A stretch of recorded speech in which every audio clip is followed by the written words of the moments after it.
नमस्ते दोस्तों, old is gold में आपका स्वागत। और स्वास्थ्य संबंधी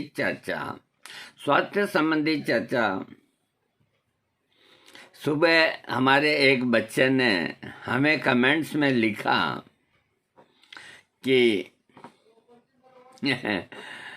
इसको सब्सक्राइब करो, इसको दारू पानी के पैसे मिल जाएं। मुझे बड़ी हंसी आई। मैं रहता ही रात दिन दारू के अंदर हूँ। बच्चे हैं, अब कमेंट कर दिए सो कर दिए। अब मेरे पास कोई दारू की कमी नहीं है। देखो ये बोतल भरी, ये बोतलें भरी, मेरे पास दारू की कोई कमी नहीं है। कमी है तो साकी की, जो मुझे पिलाए। क्या करने। आज मैं आपको आयुर्वेद का एक ऐसा चूरन बताऊंगा, उसके कंटेंट्स भी बताऊंगा। उस चूरन को खाने वाले के अंदर शेर जैसी ताकत आती है, शेर जैसी। क्या करना। और उसका नाम भी है नाहर सिंह चूरन। नाहर सिंह चूरन अगर सही तरीके से बनाओ आप तो वाकई बड़ी ताकतवर चीज है। कहाँ लगे स्वर्ण भस्म, चांदी भस्म। बाकी जो बाजार में बना हुआ आता है वो काम नहीं करता। नाहर सिंह चूरन को घर पे बनाओ, नाहर जैसी ताकत आएगी आप में। मैं थोड़ा उसके बारे में बता के और आपको उसके कंटेंट्स बताऊंगा। देखो हम तो सियार हैं, कभी कभी नाहर भी बन जाएं तो बड़ी सौभाग्य की बात है। कमजोर से कमजोर आदमी को भी ये शेर जैसी ताकत प्रदान कर दे, उसे नाहर सिंह चूरन कहते हैं। क्या कहने। ये चूरन उत्तम बाजीकरण, रसायन, बल, वीर्यवर्धक, बुढ़ापा और बीमारियों को दूर रखता। क्या कहने। इसके सेवन काल में दूध की मिठाई, शुद्ध देसी घी की पनीर, पौष्टिक पदार्थों का अधिक से अधिक सेवन करना चाहिए। अब बताओ, यहाँ आकर के है ना, गाड़ी है जो रुक जाती है, लेकिन कैसे व्यवस्था करो।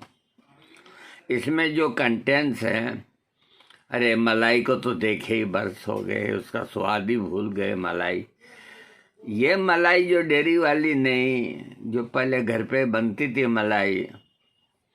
क्या करें, आज एक थैला भर के रुपए लेकर के आप चले जाओ, एक छटांग मलाई नहीं खरीद सकते। कैसा जमाना आ गया, बोलो आप। तो नाहर सिंह चूरन का सेवन करने वाले को खुराक अच्छी खानी चाहिए, और खाना हजम न होता हो तो उसके लिए ये वरदान है। ये शरीर को बल वीर्य से पुष्ट कर, धातुओं की जबरदस्त वृद्धि कर, शरीर में नई स्फूर्ति, बल वीर्य की वृद्धि कर, काम शक्ति को असीमित बढ़ा देता है। फूला शरीर, काम शक्ति का अभाव, शरीर में स्फूर्ति की कमी, दौर्बल्य, शुक्राणु की गतिशीलता में कमी होना, अर्थात संतान पैदा करने के लायक न होना, शुक्राणु में गतिशीलता की कमी, इसके सेवन से कुछ ही दिनों में छू मंतर हो जाती है। खूब भूख लगने लग जाती है, शरीर में बल महसूस होता है। नामर्द भी इसके सेवन से अपने आप में मर्दानगी का अनुभव करने लगता है। क्या बात करते हो यार, क्या आयुर्वेद में खजाना ही खजाना भरा पड़ा है। क्या करें। लक्षणों में इसका सेवन अमूल्य तुल्य लाभ देता है। नाहर सिंह चूरन बनाने की मैं आपको विधि और कंटेंट्स ये बताता हूँ। देखो, आप लिख लो। अब मैं लिख के जब भी दिखाता हूँ तो उल्टा दिखता है। अब मैं क्या करूँ, इसलिए मैंने लिखना बंद कर दिया। मैं 2 बार बोल दूंगा, ये मंजूर है, आप लिख सकते हैं। शतावरी चूर्ण 100 ग्राम, गोखरू चूर्ण 100 ग्राम, वाराही कंद चूर्ण 125 ग्राम, बिदारी कंद चूर्ण 100 ग्राम, धुले हुए सफ़ेद तिल 100 ग्राम, गिलोय सत्व 100 ग्राम, चित्रक मूल की छाल 75 ग्राम, शुद्ध भिलावा 200 ग्राम। यहाँ मैं फिर रुकूंगा। दालचीनी 15 ग्राम, तेज पत्ता 15 ग्राम, छोटी इलायची 15 ग्राम और मिश्री 300 ग्राम, शुद्ध देसी घी 250 ग्राम, शुद्ध शहद 500 ग्राम। ये कंटेंट्स में एक बार और बोल देता हूँ।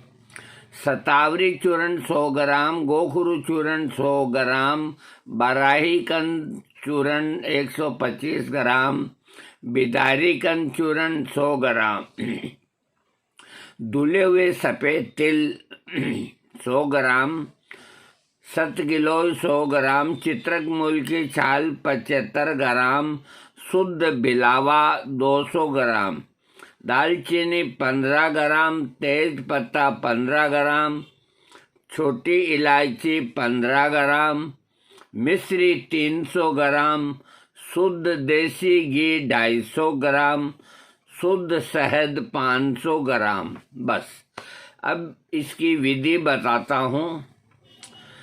सबको कूट पीस करके और मिला करके रख लें।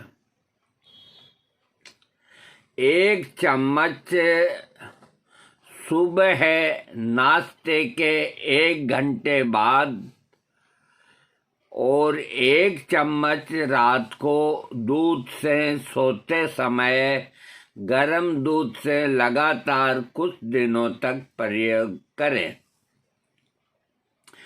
35 साल की उम्र के बाद के लोगों को जरूर इस्तेमाल करना चाहिए, क्योंकि 35 साल के बाद में आदमी की 5-10% जो 10 साल निकलते हैं तो उसकी ताकत कम होती जाती है। ध्यान रखने की बात यह है कि इसके सेवन काल में दूध और दूध से बनी चीजें और शुद्ध देसी घी आदि का प्रयोग भरपूर करें। अगर जिनके पास इसकी व्यवस्था नहीं है वो इसको हाथ भी नहीं लगाएंगे। ये घर का राज नहीं है कि फक्की लगाई पानी पी लिया, फूंक जाओगे। मैं साफ कहता हूं, जल जाओगे। इसके ऊपर तो माल चाहिए। गर्मा गर्म दूध के अंदर जलेबी को घोट करके पियो।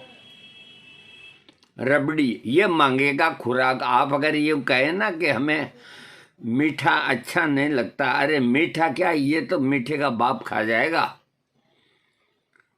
चलो फीका ही ले लो। मलाई, अरे मलाई खाओगे तो आपको तरावट आएगी। रे कहाँ मलाई है रे, क्या करें क्या न करें, इस जमाने को भी देखना पड़ रहा है। हाँ, दूध से बनी हुई चीजें और शुद्ध गाय का घी, भैंस का भी चलेगा लेकिन शुद्ध होना चाहिए। इनका प्रयोग भरपूर करें। जिनकी पाचन शक्ति खराब हो जाए उनकी पाचन शक्ति भी बहुत बढ़ा देता है। जिन लोगों की पचाने की शक्ति नहीं है तो इसके सेवन से सब चीज पचने लग जाएगी। इतना होने के बाद भी किसी सुजोग एवं वेदों की देख रेख में ही इस पौष्टिक चूर्ण का सेवन करना चाहिए। इतनी सावधानी रखने के बाद में भी अच्छे वैद्य के परामर्श में, उसके मार्ग निर्देशन में इस चूर्ण का प्रयोग कराना चाहिए या करना चाहिए। देखो, एक बात हम बताते हैं कि हम बिलावा के बिल्कुल देखो विरोधी हैं। हम कभी झूठ नहीं बोलेंगे। हमने एक दो वीडियो के अंदर बिलावा से बनी हुई चीज़ों को लिए यूं कहा कि भाई ये आदमी के लिए ये थोड़ी तेज पड़ती है, इनका सेवन नहीं करना चाहिए। इसका कारण मैं आपको बताता हूँ कि बिलावा को शुद्ध करने में अगर कमी रह गई आपके, तो बिलावा एक बहुत बड़ा जहर है। जैसे कुचला है वैसे बिलावा है, और ये शरीर से फूट निकलता है। इसलिए बिलावा का शुद्धिकरण अगर आप घर पे बनाते हैं तो किसी वैद्य को बुला करके उसका संस्कार करावें, शुद्धिकरण करावें।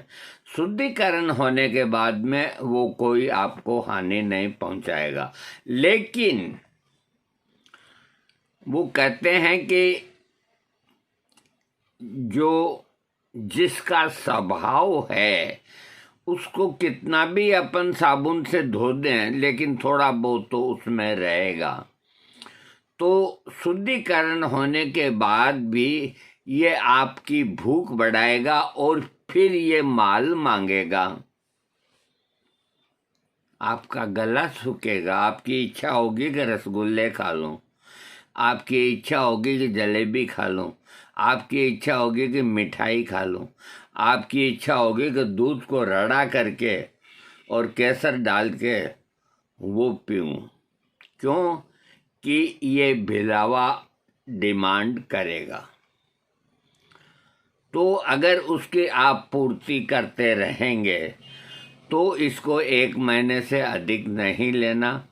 और जिन लोगों के पास इसकी व्यवस्था नहीं है, दारू पी के गुजारा करते हैं मेरी तरह, यूँ मान के चलो, तो वो लोग इस बिलावे को टच भी न करें। तो बिलावा जो है वो अपना स्वभाव कभी नहीं छोड़ेगा। तो उसका शुद्धिकरण होने के बाद वो खुराक मांगेगा, आपको लाल सुर्ख कर देगा। अगर आपने डाइट अच्छी करी, दारू नहीं पिया, मांस नहीं खाया, और दूध, घी, शहद, रबड़ी, मालपुए और जाने क्या क्या जो भी तरावट देने वाली, ताकत देने वाली जो चीज़ें हैं, उनका आप इस्तेमाल करो। ये नहीं कि बाजारू कोई मिठाई ले ली, खा ली, कर ली, ऐसा नहीं।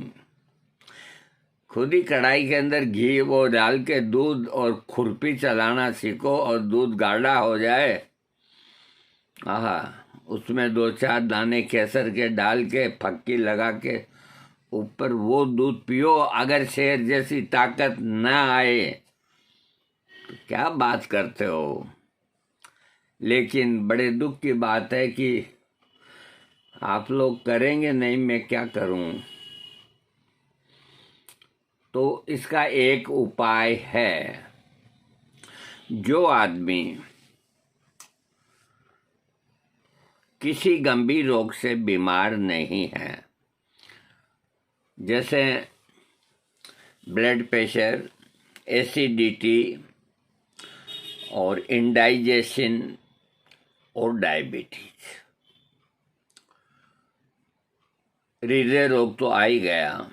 अगर किसी को ये तकलीफ़ें नहीं है और खूब वो रोटी खाता है डट करके, और खूब मेहनत करता है और उसको खाया पिया पच जाता है, एक ही बार लेटरिन जाता है या 2 बार जाता है, तो उसकी गिनती स्वस्थ आदमियों में है।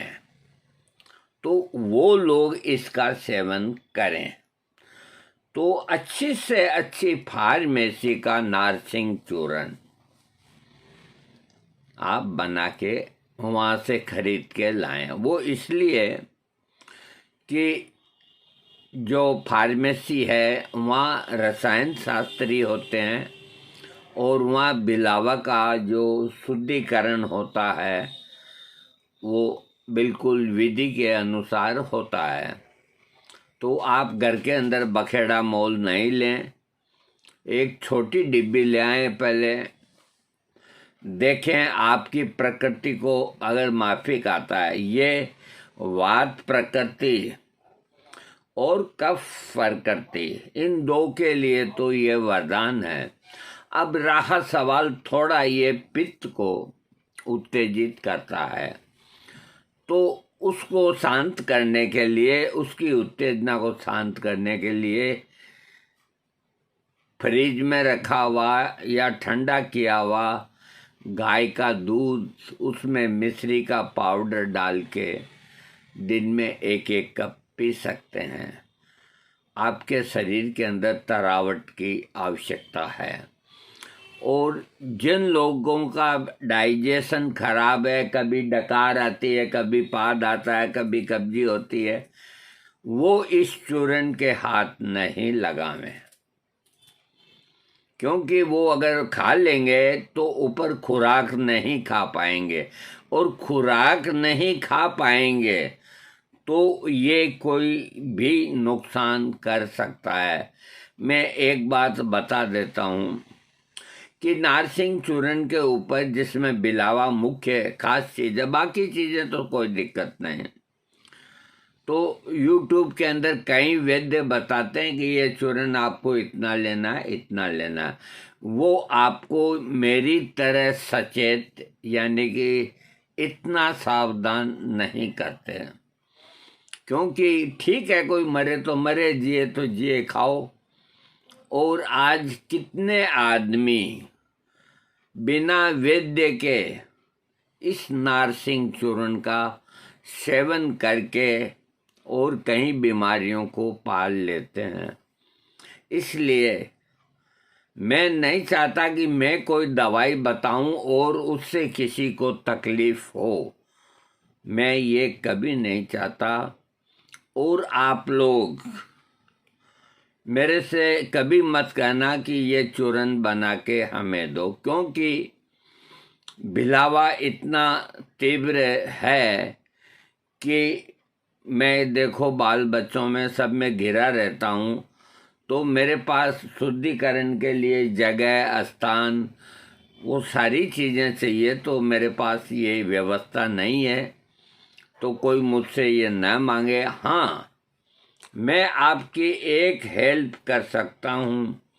आप मेरे व्हाट्सएप पे आकर के अगर मुझसे पूछेंगे कि हम नारसिंग चूर्ण कौन सी फार्मेसी का लें, और मैं जिस फार्मेसी का नाम बताऊंगा उससे आपको तकलीफ नहीं होगी, क्योंकि मैं सारी फार्मेसियों को जानता हूँ, कौन कैसे क्या करता है, कौन कैसे क्या करता है।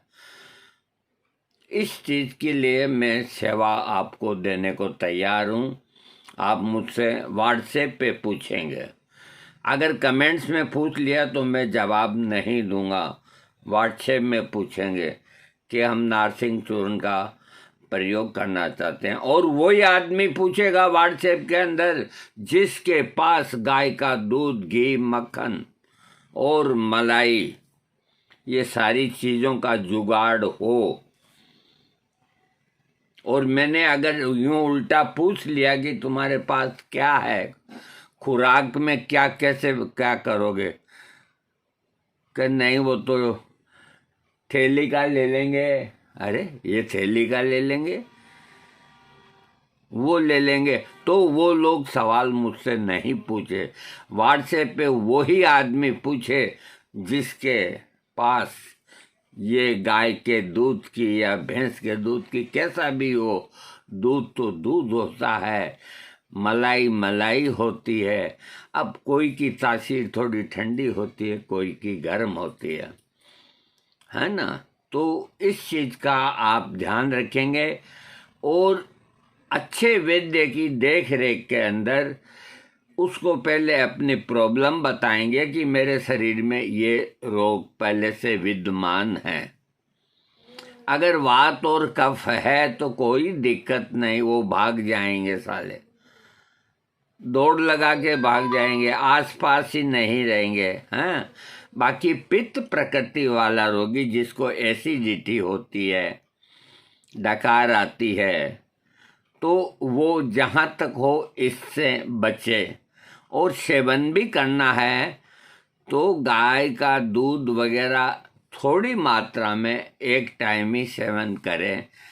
अपने वैद्य की राय और परामर्श के हिसाब से ही नारसिंह चूर्ण का सेवन करके आप नाहर बन सकते हैं, नहीं तो गिद्दड़ सिंह बन जाएंगे अगर खुराक ना मिली तो।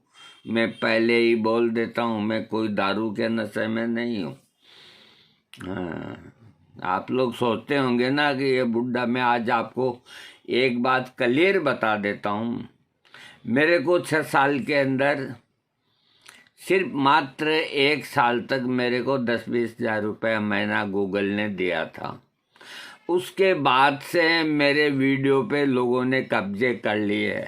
आज जब किसी ने कमेंट्स किया ना कि इसको दारू पानी के पैसे चाहिए, इसको लाइक करो, जब मैं ये बात कह रहा हूँ, नहीं तो मैंने आपको नहीं कही।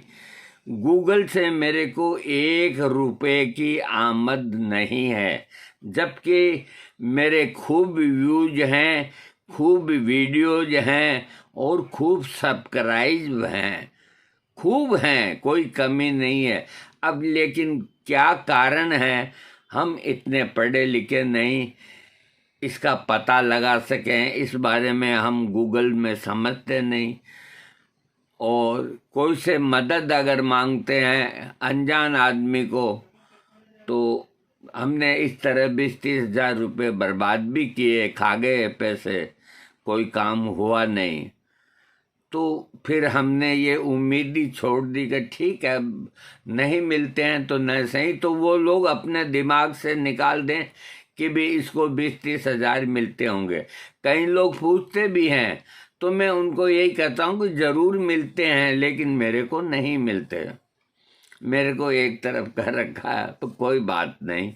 मेरे साथ तो एक बहुत बड़ी चीज़ है, वो है हनुमान जी महाराज। अरे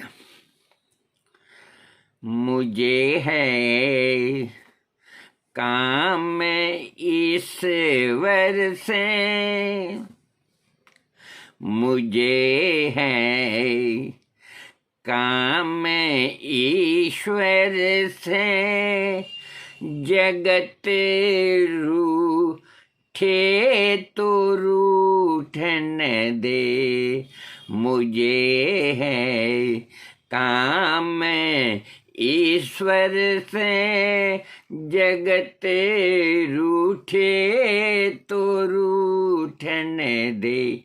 तो मेरे हनुमान मेरे साथ रहने चाहिए। और क्या पैसा कौन देता है, क्या साथ लाए और क्या साथ ले जाएंगे, ये हम कहते हैं, लेकिन हम फिर भी पैसे के भूखे हैं। क्यों नहीं होंगे? कमाओ, अच्छे काम में खर्च करो, क्या दिक्कत है? अगर इसे कोई गलत ठहराए तो हम उससे साक्षात्कार करने को तैयार हैं। हम इकट्ठे नहीं करते, इस बात का भी ध्यान रखें। और किसी को खाली हाथ भी नहीं लौटाते। तो कुछ हाथ में होगा 2 रुपया तो 4 आना 8 आना किसी को देंगे। खुद ही ठन ठन गोपाल हैं तो दूसरे को क्या देंगे? ये गलत नहीं है। अपने दिमाग से आप सोच लो, हम गलत नहीं है। हम अगर थोड़ा बहुत दवाइयों में, इनमें अगर कुछ हम कमा लेते हैं 20-30-40%, तो हम अच्छे काम में लगाते भी हैं। ये ज़रूर है कि हमारा खर्चा वो भी हम निकालते हैं। हम कहाँ जाएंगे? हम क्यों बच्चों के सामने हाथ पसारेंगे कि मुझको आज 100 रुपये दो, 200 रुपये दो? क्यों? अब जो कोई कुछ नहीं कर सकता तो देखो उनको तो बेटों से लेना ही पड़ेगा। हमारे कोई गंदे शौक है नहीं कोई, ये तो मजाक की बात है, वो मदर टीचर दिखाया आपको। कोई गंदे शौक हमारे नहीं है, बस यही गंदा शौक है कि हम शायरी कर लेते हैं। मैं पीता नहीं हूँ पिलाई गई है, मुझे दुनिया वालों शराबी न समझो। मैं पीता नहीं हूँ पिलाई गई है, यहाँ बेखुदी में कदम लड़खड़ाए, मुझे नजर से पिलाई गई है। तो हमें नशा तो आप लोगों की मोहब्बत का है। आप लोग हमसे इतना स्नेह करते हैं, इतना प्यार हमको देते हैं, तो हमें तो उस नशे की जो खुमारी होती है वो ही नहीं उतरती, तो दूसरा नशा हम करके क्या करेंगे? हैं, असली नशा करना सीखो, असली नशा। हाँ, मजा आ जाएगा।